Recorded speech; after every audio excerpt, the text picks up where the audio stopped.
Ah, ooh. She's easy. She's foolproof.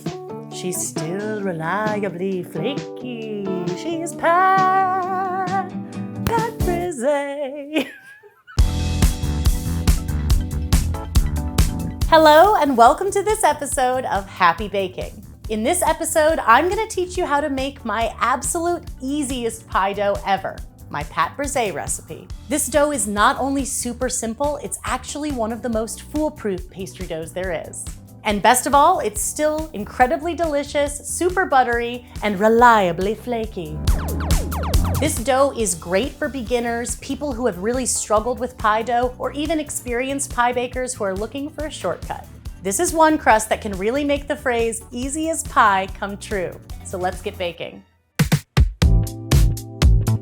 Let's talk about the different ways you can make Pâte Brisée. I typically make this dough in the food processor, which really adds to the quick and easy nature of it. But luckily, if you don't have one or you don't feel like lugging it out, this dough is still within reach. The food processor is especially great in hot or humid environments because it mixes the dough so quickly. A pastry cutter can do the same job, it just takes a little more muscle.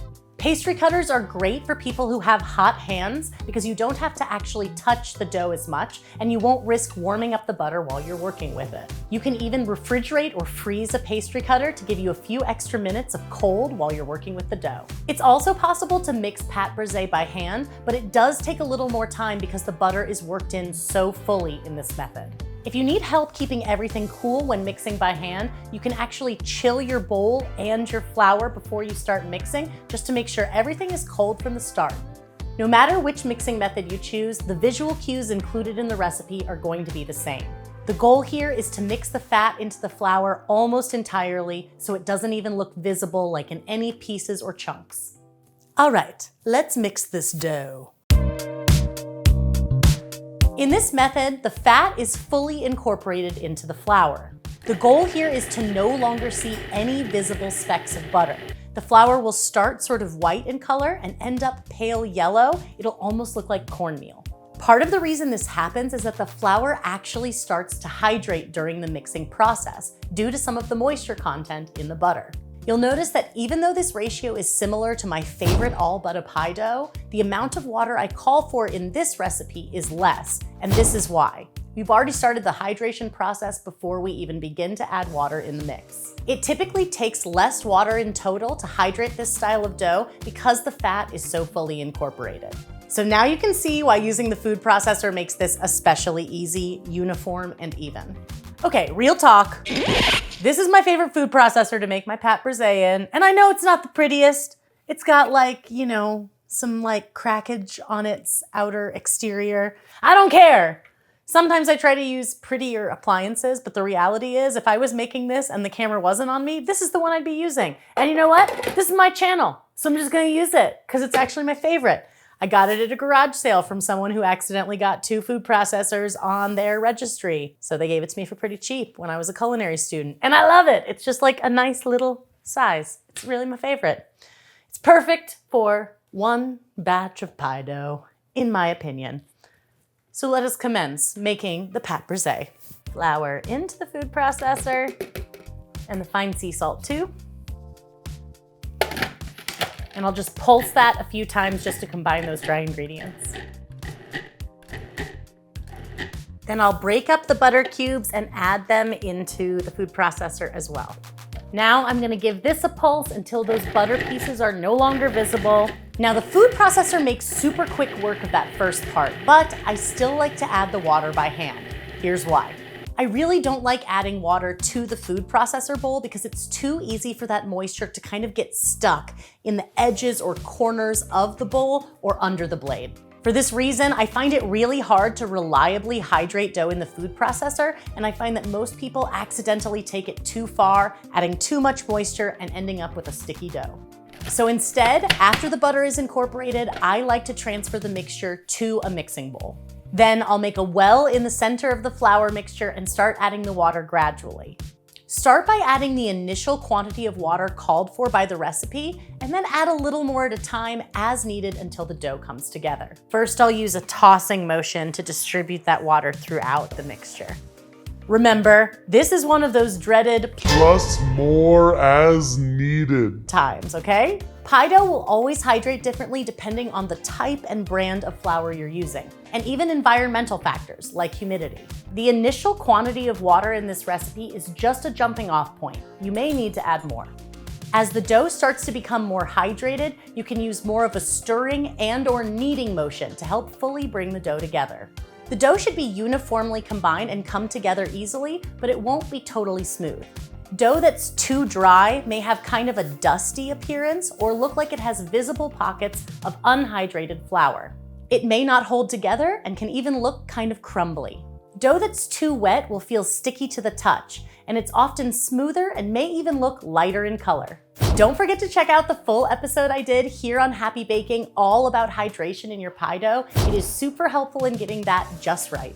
Once the dough is properly hydrated, form it into a disc about 1 inch or 2.5 centimeters thick. Chill the dough for at least 1 hour before using or up to 2 days in the refrigerator. Or if you want to store the dough longer, you can put it in the freezer for up to 3 months. Just remember to thaw the dough in the fridge overnight before using.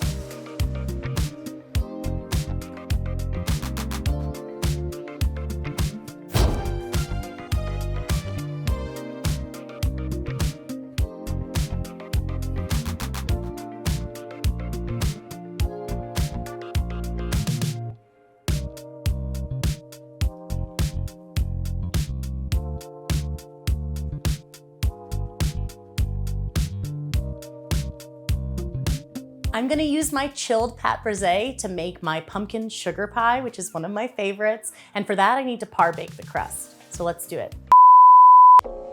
I'm Erin Jeanne McDowell, creator of pie beans. Let me tell you why you need pie beans in your kitchen. Pie beans are the only pie weight designed by a real baker, and you know bakers always make good stuff. There's enough beans in a single set to do the job right. Fill a standard pie pan, a deep dish pie pan, even a springform pan all the way to the top. Best of all, if these get floury or greasy, you put them in the dishwasher bag, you throw them in the dishwasher, they'll be clean again in a snap.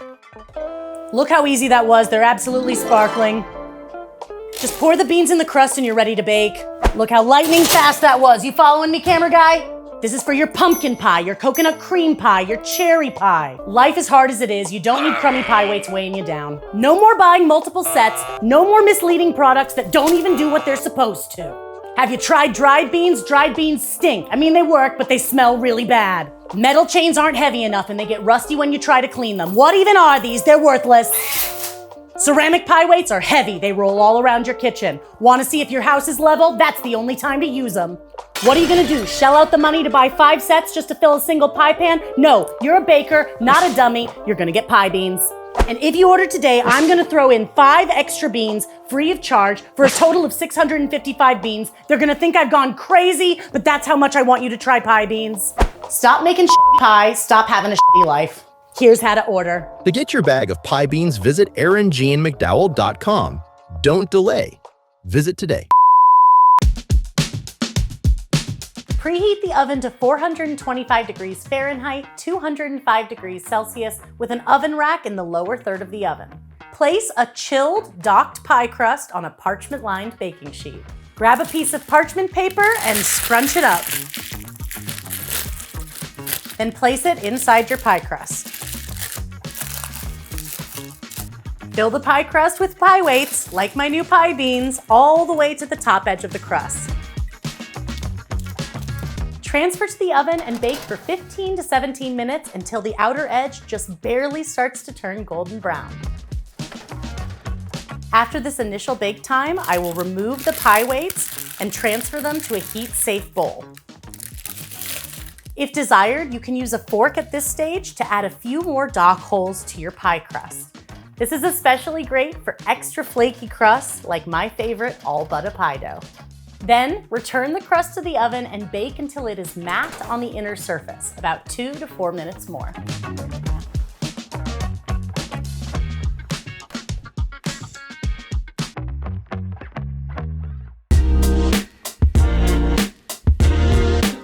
Okay, this is my pumpkin sugar pie. It is a really delicious kind of custard pie that isn't thickened with any eggs. It's actually thickened with flour.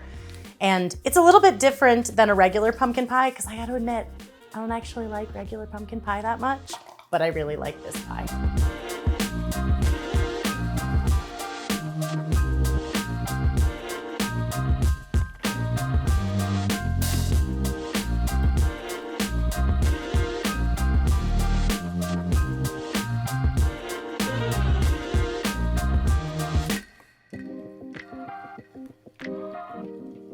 Okay, I've got my custard. It's looking really good. I'm just gonna pour it into the par-baked Pâte Brisée crust.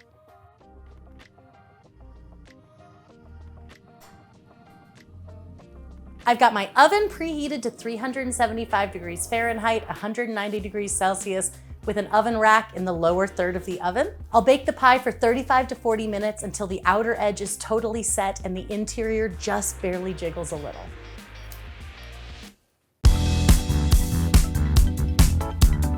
Thank you so much for joining me for this episode of Happy Baking. I hope you love my Pâte Brisée method as much as I do and that it inspires you to get baking. As always, the recipe for this dough is linked in the video description below, along with the recipe for my pumpkin sugar pie. And don't forget, you can get tons more delicious recipes like these on my website, ErinJeanMcDowell.com. If this episode gets you excited to bake pies, please let me know in the comments or use #HappyBaking on social media. I love to see what you're making in your kitchens. And until next time, wishing you lots of happy baking.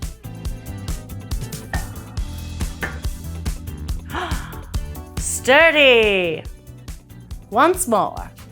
One more time for the pie fans in the back. She's sturdy!